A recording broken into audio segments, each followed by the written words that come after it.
Good morning students. Today we will discuss the reduction of a two body problem into equivalent one body problems. As you know that it is always possible to reduce the motion of two bodies to the equivalent of one body motion in the force field of the mutual interaction of the two bodies. So let us consider two bodies 1 and 2 having mass m1 and m2 respectively at a distance from r1 and r2 from the origin of the coordinate system x, y and z. So there is a force of gravitational attraction between the particle 1 and 2 या particle having mass m1 and m2. Let r be the vector distance from the particle m2 to m1 या from the mass m2 to m1 such that r1 minus r2 is equal to r. Let it be equation number 1. So the force due to mass m2 on particle 2 on m1 having particle 1, then the force F21 is equal to minus g m1 m2 upon r square r cap. A minus sign because it is in the direction of the opposite. Okay, then force due to mass m1 on m2, then the force F12 means we are coming from mass m1 to m2. Yeah, we can say that we are going from particle 1 to particle 2. Yeah, we are going from one body to another body. Then the force acting on these two bodies is F12 is equal to g m1 m2 upon r square r cap. ये g m1 m2 upon r square r cap ये हमें पहले भी पता है. It is the gravitational law. ठीक है, पिछले आर्टिकल्स में हमने इससे बहुत डिटेल्स में पढ़ा. So due to this mutual attraction the equation of motion of m1 will be m1 r1 double dot. ये डबल डॉट क्यों लिया मैंने? डबल डिफरेंशिएशन किया हुआ. अगर आप देखो mass into solution is equal to force, हमने उसको चेंज कर लिया. Then is equal to minus g m1 m2 upon r square r cap and the motion of m2 तो then m2 r2 double dot या force को हमने change कर लिया मास इनटू सॉल्यूशन में according to the position vector r2. पहला हमने position vector r1 के रिस्पेक्टिवली किया था. Is equal to g m1 m2 upon r square r cap. अब जो ये सॉल्यूशंस है मेरे पास r1 और r2, या इसको मैं a1 और a2 भी बोल सकता हूं, मे बी ऑब्टेन एज.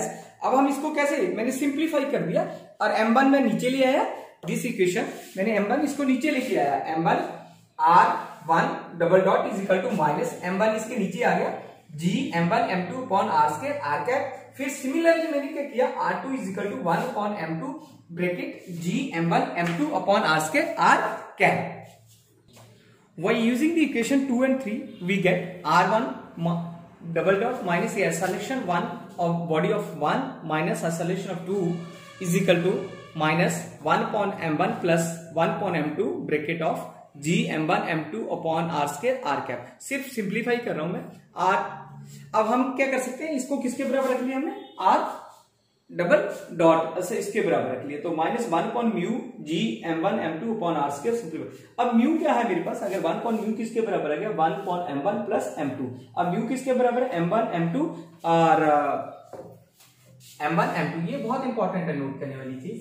जो रिड्यूस, इसको हम लोग क्या कहते हैं, रिड्यूस मास कहते हैं. रिड्यूस मास ये हम नेक्स्ट में पढ़ के भी देंगे. रिड्यूस मास है ये. ठीक है, रिड्यूस मास. तो देन सिंप्लीफाई कर लिया हमने, ये इस तरफ लिया है. ठीक है, इस तरफ कर लिया हमने रिड्यूस मास. तो ये sorry minus sign is here. Then F R is equal to this equation. ये जो इक्वेशंस आई है हमारे पास, ये जो इक्वेशंस बन के आ गई है मेरे पास, अब ये क्या सिग्निफाई कर रही है, ये इक्वेशन क्या सिग्निफाई कर रही है हमारे पास.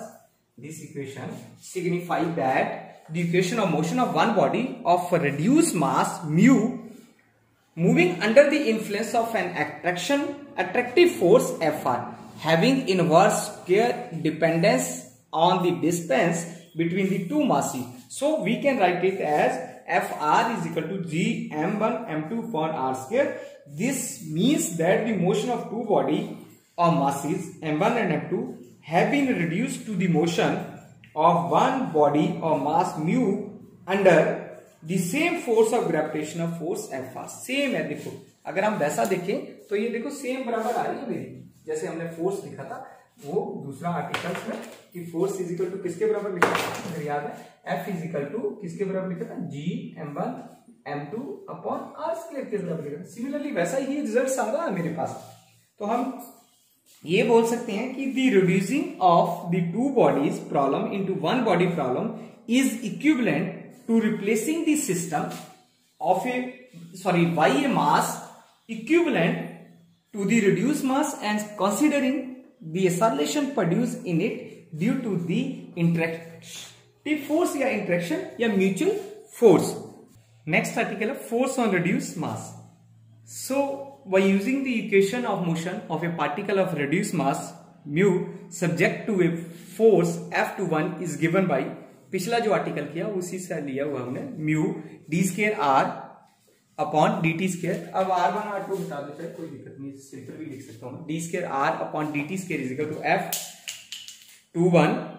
अब इन जनरल क्या होता है जी, force from particle 2 to particle 1 is of two type. ये जो फोर्स है दो टाइप की हो सकती है, it may be attractive, it may be repulsive. हम पहले अट्रैक्टिव फोर्स देख लेते हैं, फिर इंट्रैक्टिव फोर्स, रिपल्सिव फोर्स देखेंगे। अब हमें वैसे तो पता फंडामेंटल्स लॉ कि जो फोर्स F21 है is attractive force like gravitational force या electrostatic force between two unlike charges, then the force F21 can be rewritten as F21 is equal to minus F21 R122।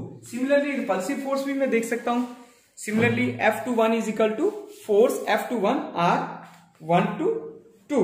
हम इस वे में रख सकते हैं, इसको मैंने इक्वेशन नंबर 2 दे दिया, उसको इक्वेशन नंबर 3 दे दिया। So by using the equation 2 and 3, when we want to combine into one equation, then F21 is equal to FRER। हमने जब इक्वेशन को कंबाइन किया तो हमारे पास क्या बन गया, F21 is equal to FRER। इसको इक्वेशन नंबर 4 दिए। जब आप सॉल्व करोगे, कंबाइन करोगे इस इक्वेशन को, देन हमारे पास उसके बाद क्या आता है, R21 is equal to RER। ये हमने देख लिया, कंबाइन कर लिया इस इक्वेशन को, सिंप्लीफाई कर लिया।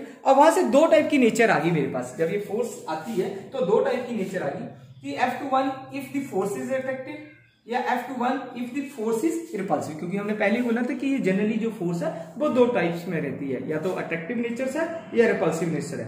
तो अब इस इक्वेशन को अगर मैं इक्वेशन नंबर 4 को इक्वेशन नंबर 1 में पुट कर देता हूं, अगर ये वैल्यू देखो हम राइट हैंड साइड में पुट कर देते हैं तो हमारे पास क्या बन के आ जाता, mu d square r d t square upon is equal to FRER या FER, सीधा भी लिख सकते हैं हम लोग। तो for mutual interacting particles, the particle move in such a way, in such a direction that center of mass remains at rest या acts at center of force, as the center of mass lies always on the line joining the two particles, so the force between the two particles acts either towards or away from the center of force, which is depends upon the nature of the force, which may be attractive or repulsive. Next article, angular momentum conservation in a central force. So same way, let us consider a body having mass m laying at the origin O as shown in figure, and another body of mass m is moving under the effect of central force, say gravitational force, at point P. If any instant at any time the body of mass m is at point P at a distance r, then the gravitational force on m due to m, capital m की बात कर रहा हूं कि small जो m पे कितनी force आती है, तो then F is equal to minus g m capital M upon r square ER is nothing but it is a unit vector along r position vector, and negative sign means that the attractive force F acts opposite to the direction of ER मतलब unit vector. Since the gravitational force is centripetal force, so if the torque acting on the mass due to force F is tau is equal to R into F, ये definition है उसकी, हमें पता है। देन F की value मैंने put कर दी वहां, minus g m upon r square ER into ER। अब हमें पता टाउ इज इक्वल टू 0, क्यों? क्योंकि हमें पता कि जो पोजीशन वेक्टर है और ER को पैरेलल है दोनों के, अगर पैरेलल है तो हमें पता वो 0 बन जाता है।